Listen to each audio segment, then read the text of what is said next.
Welcome to the Bucket Crew. We got a beautiful Saturday morning here, nice and early. So we'll get into this. This is going to be, for would you call it, probably our most intense basketball discussion thus far, as far as like our knowledge and. Yeah, it's a little bit more analytics driven than Yeah, exactly. our previous podcasts.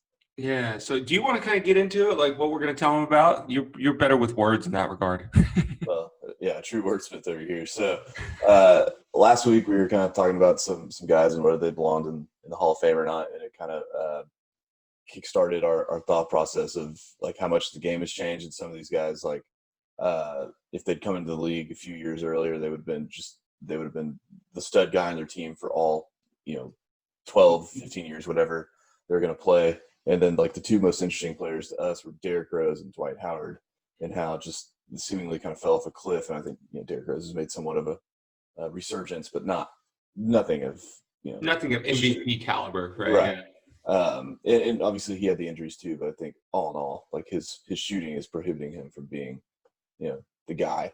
Absolutely. Now we wanted to take a look at how the game's changed, throw some stats out, and say like just how crazy it is from his MVP season and kind of around the same time when Dwight was playing in the finals, just how much it changed. It's a vast difference. So going to go into some of that and talk about their games a little bit as well, I think. Yeah, and that vast difference, I think you and I were even kind of shocked by how steep of a difference it is. So completely agree. It's one of those things but then when you see it on paper, wow.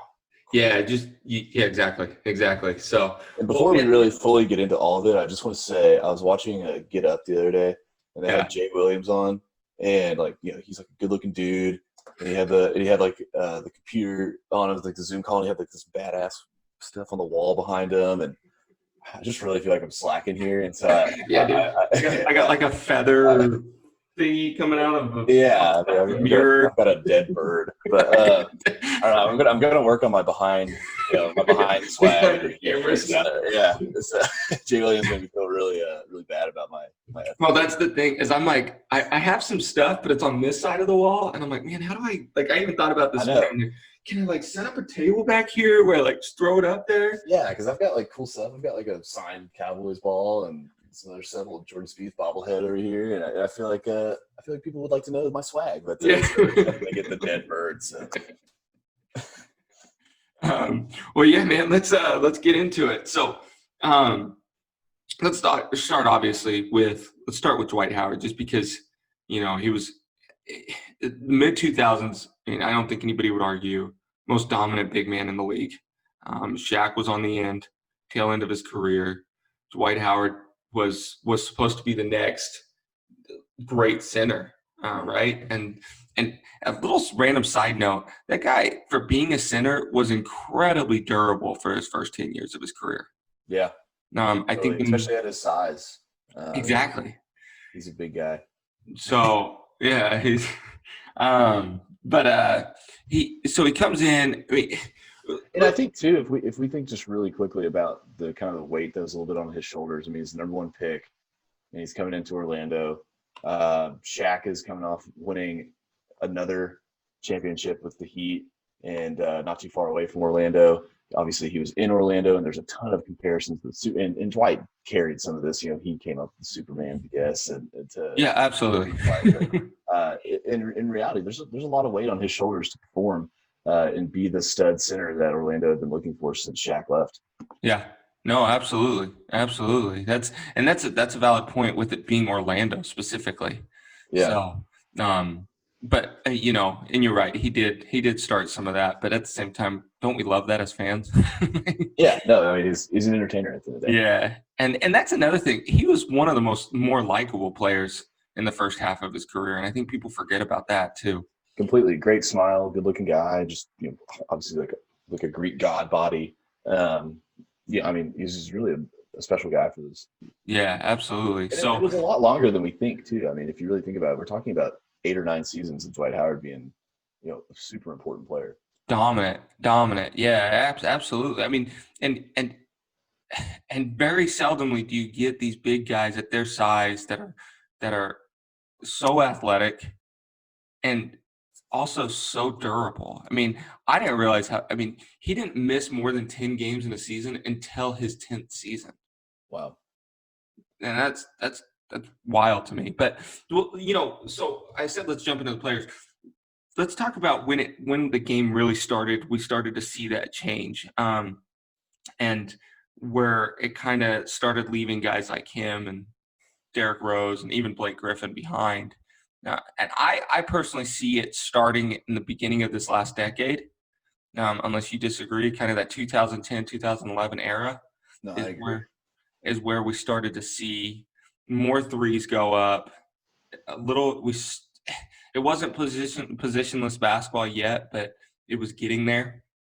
And I mean, let's so 2010, 2011, he averaged 23 and 14 rebounds. Holy cow, that's crazy. 14 rebounds. And then he was, I'm trying to see, he was averaging only 13 field goal attempts a game, which kind of blows my mind, by the way. Well, he But was such an efficient shooter too. I mean, he was or dunker, call it. yeah, he was around the rim. Yeah, I mean, he's probably 51 or 52% of the game. I mean, really, it happened kind of gradually, and then it clearly exploded when the Warriors came onto the scene and started making their run that last Mark Jackson year. Yeah. And yeah, it is very gradual when you look at like the threes attempted, but just some interesting stats to throw out. The average three per game for the teams in 2011, the lowest team took 11.4 threes a game, and the highest, which was actually the Magic, took 25.5 a game. Yep. In Ahead of their 20, time. yeah, they were definitely ahead of their time, and they had the spacing with Dwight in the middle. The average threes per game for this season, which was cut a little short, obviously, but the lowest was 27.5, which was Indiana, and the highest was our Houston Rockets Yeah. at 44. 44.2 a game. So in 2011, the highest team wouldn't even be what is the absolute lowest team. Yeah, Indiana would be the gunslingers of the league. Yeah, they would have people that thought they were crazy. So I thought that was really interesting. And then I took a look at another thing too, because we think about, really the true change is the spacing, right? Yeah. These, in the 90s, any of these guys could have developed this range to shoot the threes. It's not, it just wasn't how the game was played. Sure. So spacings come, and I was actually looking, the 3-point percentages really haven't changed drastically. Over time, it's just the volume has gone up immensely. Sure. And I took a look, and the free throws haven't really changed immensely either, which I thought was interesting. If anything, they've kind of gone down a little bit, which was interesting. But I looked at the top 5 players and their usage rates from 2010, 2011 versus now, and it's not like a massive difference. But I think if we really went and extrapolated all of the guys, call it like the top 20, I think you'd see a vast difference. But the number 5 guy in the 2020 season is Bradley Beal at 34.4% usage rate, all the way up to Giannis at 37.4. Yeah. As opposed to 2011, when you had, I think LeBron was at 31.6% usage rate, and Russell Westbrook was at 35.1. He was the highest that season. That's crazy. But there's still a 2 or 3% delta, which I think which is meaningful. Yeah, absolutely. No, absolutely. And I think if you really looked at the average of the top 15, I think that's really where the difference is. I think that people are spacing out, and we've got more ball dominant guys, and we've talked about point forwards in the past, and it doesn't matter who it is, but every team seems to have some sort of superstar now who can be ball dominant and get the other guys spaced out. It's almost like you need it in today's game. Yeah, if you don't have it, what do you have? Yeah, I mean, Toronto was able to pull it off with Kawhi not being as ball dominant, right? But yeah, in today's game, if you're not the Warriors, like you need like one guy. It almost feels like it, at least. I mean, until I've been proven wrong. I mean, I don't. But going back quick, I just want to throw a random fact, right? So we were talking 2010, 2011. I can't remember which team it was, but it was like 11 threes a game, right? Yeah. What's the lowest? James Harden this year is averaging 13 threes a game. And so that's a good one. I think it was Memphis. So yeah, that's amazing. It's just he averages more himself. It's insane. So just take that for 1 second and look.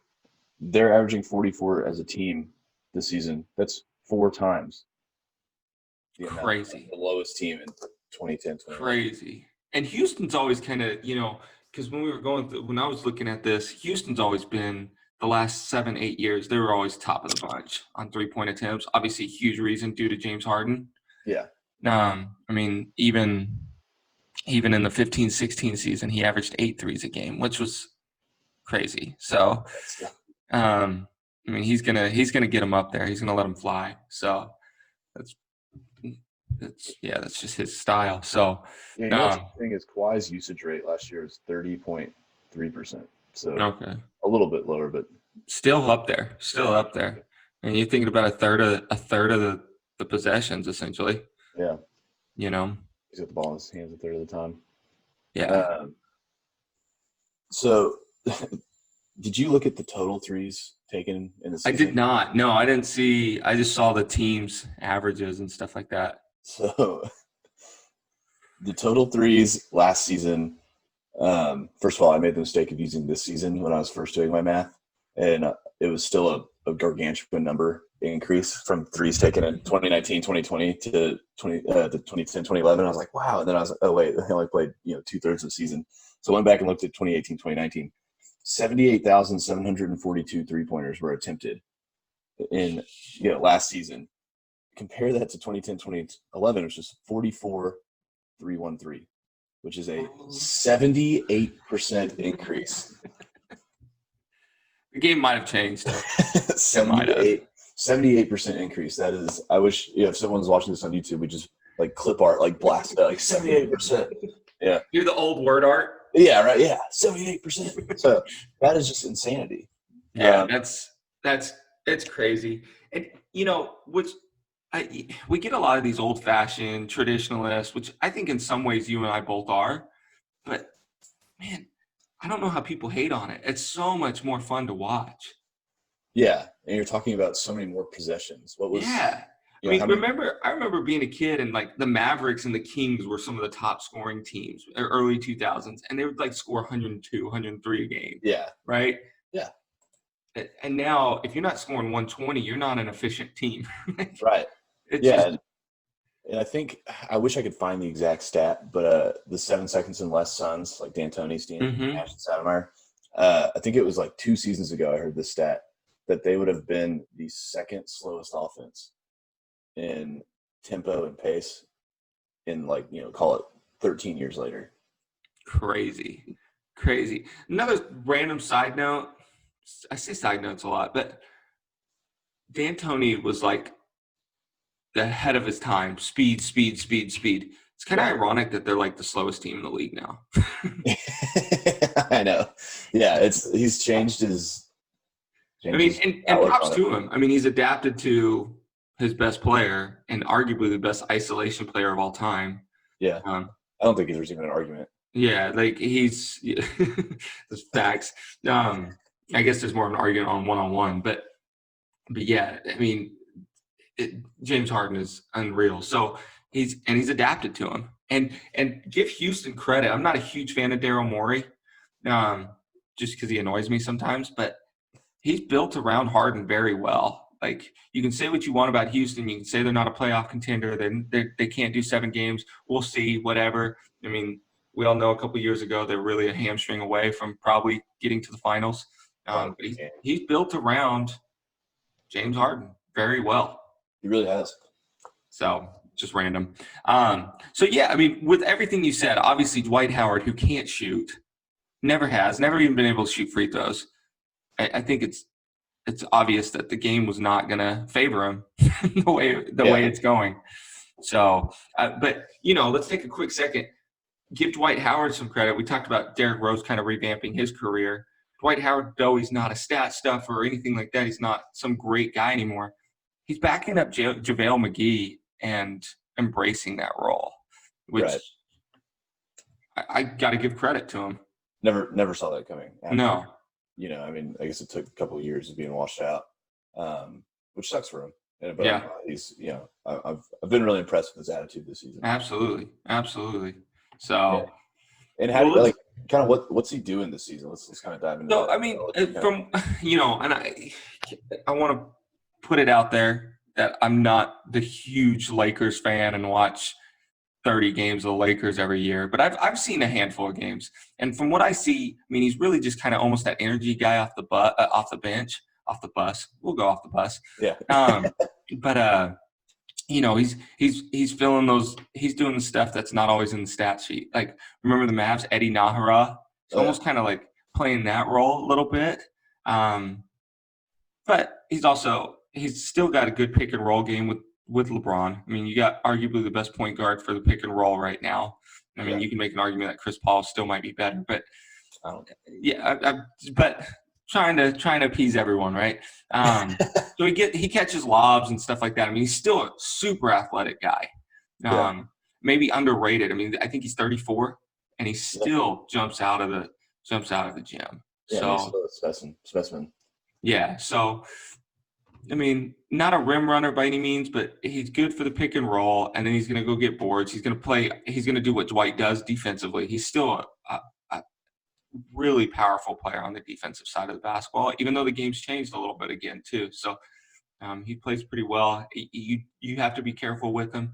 I do catch him in bad switches where in today's game you can't just hide a 7-foot center that can't defend on the perimeter.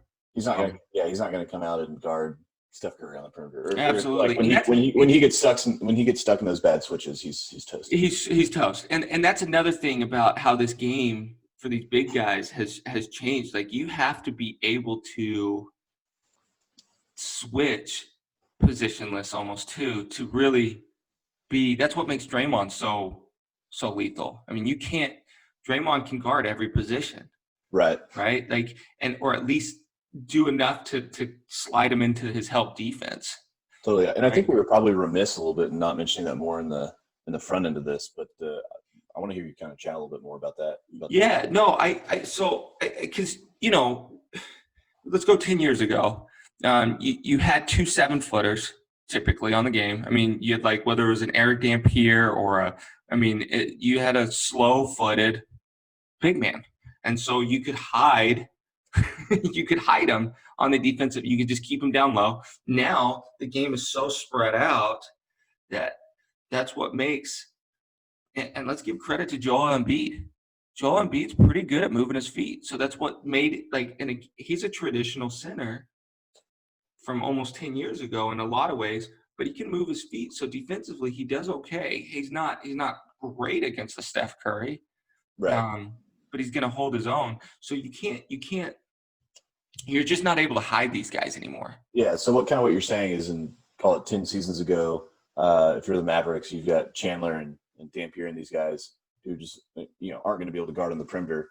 Yeah. They don't have to because they're not guarding Karl Anthony Towns. Exactly. Come out. They're having to guard Dwight Howard, who's going to have his butt to the basket, exactly. 6 feet out anyways. Exactly. Thank you. And that's another thing, because now in today's game, all you're going to do is say, let's use Lakers against the Warriors a couple years ago. Say he's guarding Draymond Green, which realistically is a good shot, right? Like Dwight Howard's going to be guarding Draymond Green. All you're going to do is you're going to have Draymond Green come up. These teams are going to have him set a screen for Steph Curry, and they're going to get that switch with Dwight Howard. Right. And so, yeah, I think that's also where the game's changed. Isn't it kind of crazy to think like 10 years ago, and obviously the pick and roll is like a very people were using it 10 years ago. And actually a little bit of Jerry Sloan, I think, really pushed the pick and roll forward. Yep. With those Jazz teams. But I just think it's funny how people kind of caught on to, this is like essentially the one play we need to run.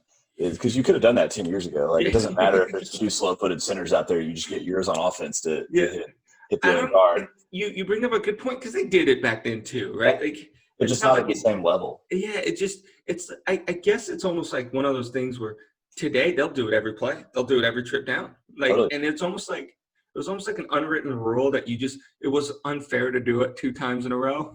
Right. Yeah. It's like you only do it, a quarter of the game instead of exactly 80% of the game. I mean, today it's like we'll do it until you guys adjust. Yeah. And I think So, the off ball screens too.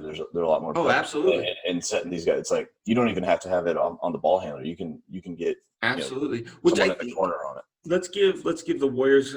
I mean, a lot of people feel like they probably get too much credit, but let's give them credit on that again too, because the Warriors changed the off-ball movement. Yeah, Steph Curry, people don't. If you guys don't understand, that guy runs probably like 6-7 miles a game, like that literally. that's the most under or misunderstood point of his game. Like He he is not just an moves. ISO three shooter. Yep. No, he moves constantly, and so does Clay. So Yeah, does Clay. And so, in fact, I would almost say they moved a whole lot less in the last couple years just because they had Kevin Durant. right. But I mean, in those first two champion finals years, man, it was insane. I I mean, mean, you and I have talked about it. it was poetry in motion. Yeah, absolutely. It was crazy, and you watch. I made it a point to go to every time they came to Dallas. I made it a point to go to those games, and yeah, Steph just. I mean, you just run around. He's an Energizer bunny. Mm-hmm. Mm-hmm. I'm gonna look up something on him real quick, but keep going. And Well, and actually, so yeah, I mean, because the only guy I've seen in the last 15 years that was similar was Rip Hamilton on the Pistons. oh, He moved a ton too. nice. So but Underrated guy. All in oh, all. absolutely, absolutely, and a guy that was ahead of his time, just in the sense of, I mean, I remember his diet was absurd. Like that's one Really? thing. Yeah, he would like put nothing processed in his body just because he wanted all the fuel he could get. I mean, he was using so much of it. So Well, he couldn't really eat because he had that face mask on. yeah, It's bad. valid point. He was, Corny dad joke. but no, and so I think I mean I'm sure Steph and Clay watch a lot of film of him. Now they've extended it because one thing Rip was doing, he was 15 feet in the end, essentially 18 feet. I'll say 18 feet, but yeah, no. And so I give the Warriors credit on that off-ball movement, off-ball screens, down screens, stuff like that. So, um, So I want to go back and talk about. yeah, So we've kind of touched on Dwight Howard a little bit, and then I want to talk about too, just like where the game disappeared on a guy like Derrick Rose. He's kind of one of my favorite players. mhm. His MVP season was really. I know if you go back and look at all the advanced stats, Oh yeah. you can just shoot the biggest holes in his MVP season and say it was a weak MVP. But that guy was electric. Hmm. That was electric, and his whole the world was in front of him. It was his oyster. Yeah, absolutely. And those Bulls teams were really freaking good. They were the one seed. People forget they were the one No, seed. I mean, they're the best team in the East Yeah, they're better than the Heat. And so, and that was on the Heat paper, Bulls. right? Yeah. Yeah, no, yeah, and I understand that, Yeah. but those were great teams. Like they really could have taken it to him. And so a guy like that, he's just not a great shooter. Mm-mm. That just wasn't it. But I think, he either came into the league, 10 years too late, or he really, never really changes. And I know he had the injuries, and it probably was like just a struggle to get back to even playing at a Mm-hmm. reasonable athletic level, much less, reinvent your game Mm-hmm. for this. But I think even, let's say he has got the same jump shot, it's just not lethal. I think he could kind of be like a Ben Simmons guy, but he's twice as fast and Mm-hmm. things like that. And he could really, like, if you had the floor space for him now, if we knew what we know now back then, instead of having Joakim Noah and Taj Gibson, you could have Not shooters. Taj Gibson could be your center, and Yep. then you have Corver and Heinrich and some of these guys. They could get some shooters around him, and he could just it's almost like Harden, except for without the 3-pointer. He's either going to the rim and getting fouled, or he's kicking it out to people. And he could have turned into a playmaking guy who's having maybe his points per game comes down a little bit, but his Yep. assists go up, and I think that could have been his his future. Yeah, man. I don't think there's a lot of things Tibbs did wrong in his career as a coach, to be honest with you. Leaving him in that playoff game was one of them.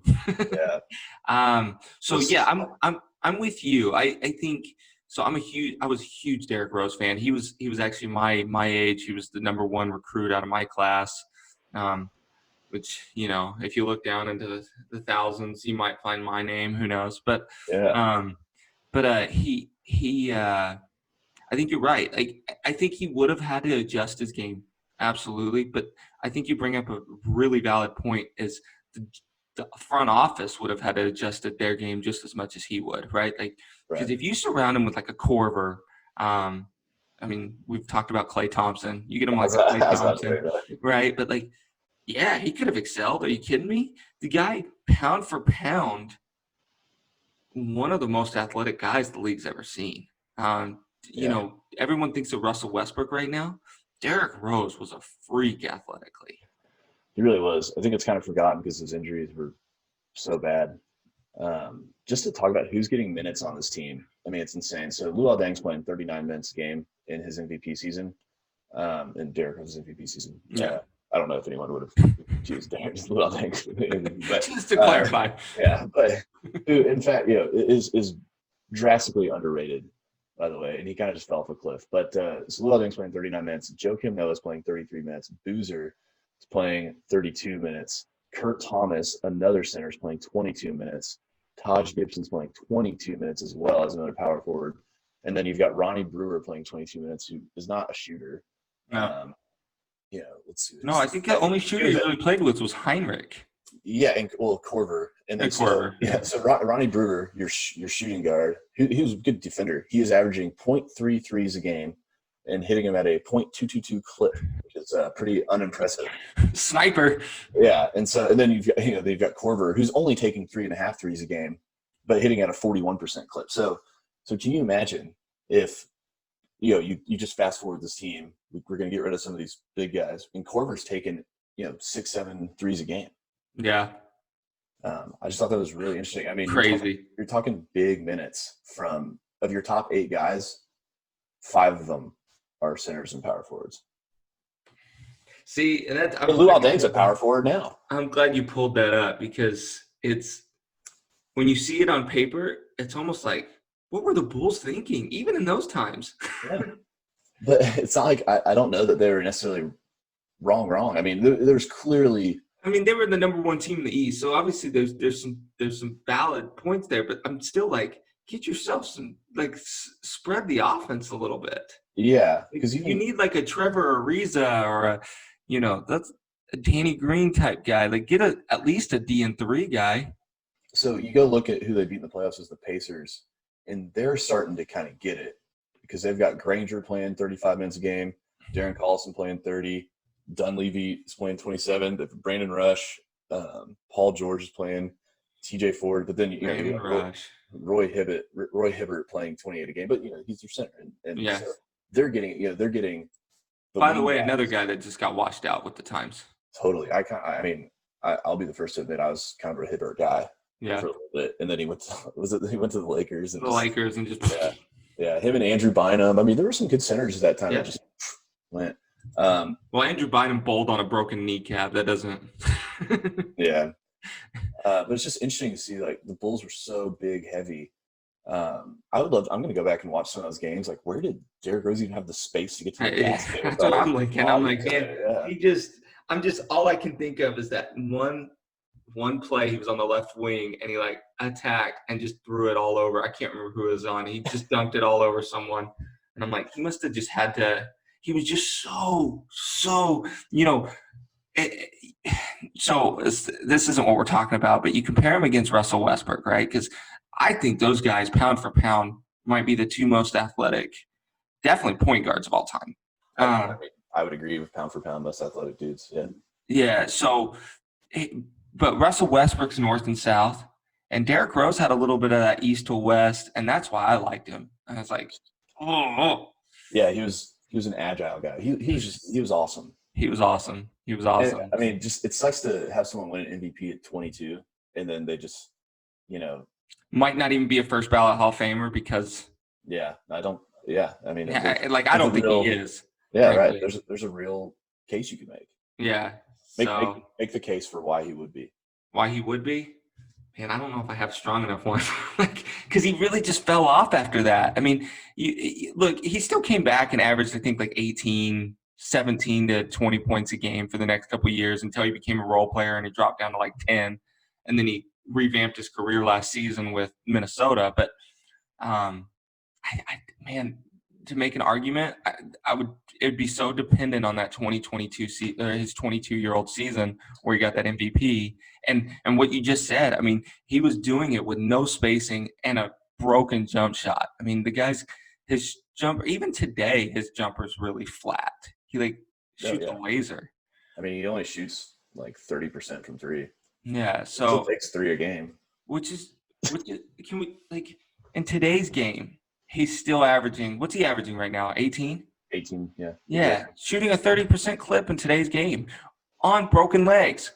Yeah, and he's got 5.5 assists a game. I think that's. I mean, it's Detroit. Like, who really knows what the hell's going on there? But, yeah, this is Wait, actually. you're not gonna vote them as the top 5 Yeah, front no. office in the league? I think if and when the league comes back, I don't know if they'll be in the bubble. But even this, like, I'm looking at his MVP season. He's taking 4.8 threes a game, and he's hitting at 33%. And that's not It's not bad. as bad as I Not thought it would bad. be. I love, yeah, if he was at 37%, we'd be like, man, Derrick Rose got a great jump shot. He should take more threes a game. Yeah, it's true, but he's not a good enough passer to justify it. Yeah. That makes sense. Like I think that's the difference because I think Trae Young's only shooting like 35, but Trae Young's a Yeah, there's a whole playmaking difference. yeah, exactly. Like, and so or Chris Paul for that matter. Like Chris Paul's never been like, oh man, don't leave him open. He'll get you. I remember at this time too when Derrick Rose was big time. It was like Westbrook, and I really thought the league was headed towards these just like scoring point guard, which Yeah. it is. It is. It's And, different than kind of how I imagined it changing. Sure. But that was like the time. It was like that was really when it started changing from like big men just being, the guy you have to have to athletic small guys. Yep. I thought that's about the time, and it didn't change the exact same way, but it really has been interesting to see. So these still some of these guys are just so athletic and still dominating the game, but have a point guard score 25 points a game is really crazy. Yeah. No, you're absolutely right too, because I was right there with you. I mean, the game, and that's where my son just decided to swing by and make a guest appearance. But you're not huge on him, and I'm not huge on him anymore. But that's almost where I feel like Kyrie was a little too late. Sure. I can totally agree with that. Yeah, I mean, Kyrie, you want to talk about a point guard that can get buckets? I don't think anybody disputes that guy's ability to get a bucket. Like, oh yeah, I think yeah, exactly. So no, I agree with you. Another guy, and I don't want to get into just a bunch of guys. I mean, it's pretty obvious that this negatively impacted certain players, but Blake Griffin might be the unluckiest player.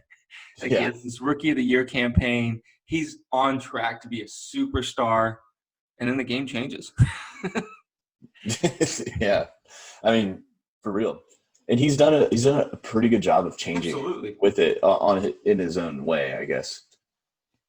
Absolutely. No, it's not like he hasn't been efficient or hasn't been a productive player in the NBA since, but I mean, in his rookie year, he went down 2 points a game, and then Chris Paul comes to town, and he goes down to 18 points a game. His rookie year, he averaged almost 23, 22 and a half, goes down to 20, then goes to 28, and then pops back up to 24. And, he's done like you said, he's done a good job of keeping in with that 20. I mean, he's averaged pretty much 20 points a game his entire career, but it's different. It's one of those things that you say it all the time. Good stat on a bad team guy. And it's not that because he hasn't really, until he went to Detroit, he really hasn't played on a bad team. But it just – well, I think the last couple of years in the Clippers was – it was pointless basketball, right? Like, yeah. But I almost want to say it was just like garbage baskets. Like, yeah. Because it wasn't like – you're down by 15 and, no one's going to go up and hard foul Blake Griffin. Like, you just let him take the dunk and – yeah, exactly. By 13, And so – I mean, he didn't really develop a jump shot until and give him credit there. He went and worked on his 3 game. I mean, he shoots his last year with the Clippers. He shot 33% from the 3-point line. So not or 34, not horrible, but yeah. I mean, so he went from taking 0.3 threes a game at a 29%, hit rate, yeah, to. How many threes did he take? He got up to 7 this his last season with Detroit, where he shot from 36%. that's all you need to know about the NBA over the past 8 seasons. Absolutely. So, Absolutely. So, cool. Do you have anything else on? no, man, that's pretty much it. I think, I mean, we covered the game's changed. I think the biggest blowing stat that was 78%, a 78% increase on threes. It's positionless basketball. And, it's going to be interesting for it in 10 years. What are we talking about? Does it go back? Does it go, are we talking about cyclical? Or are we talking about like literally no one on the floor is less than 6'5", 6'6", like shorter than 6'6"? It's probably heading there more so than the other way. I can't imagine it being cyclical because at the end of the day, a 3 is worth more than a 2. And until let's say, change the rules and either spread it out or move the 3-pointer back or something, or change the defensive rules, I don't see why you would ever go back to the way it was. You're scoring more points than ever. What are you going to go back to sticks and stones? Yeah. You're going to go back to cavemen? Yeah. No, agreed. And so, man, this was, I'll close on this. You and I watched the 98 Game 6 finals replay that was on ESPN a few weeks ago, and I remember telling you, I was like, dude, to be honest with you, it was boring. Like it was boring, and I think I kind of lost my train of thought where I was going with that. We knew the game had changed, right? Like you can just tell by the points per game, things like that. Everyone knows there's more threes a game, but when, like you said in the beginning of the episode, when you actually see it on paper, it's like, holy cow. Yeah. Holy cow. In such a short amount of time, too. I mean, we're talking about we're using 2010, 2011 as our baseline because that was Derrick Rose's MVP year. And he's kind of the test case for this, but it's not that. It's just not that much time. It's not. It's not even a decade. Especially when you take into consideration, like when the NBA 3-point line was introduced in the 80s to 2010, I guarantee that it hadn't grown 78% in that whole timeline, and we've done it in 10 years. Right. So that's a really good point.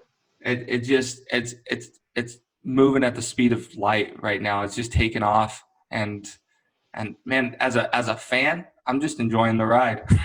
Yeah. No, I think it's a lot of fun. And then, just one last little thing that you and I were talking about before this, we forgot to bring up. You remember Rick Carlisle's rant about when people were asking why he doesn't post up KP more?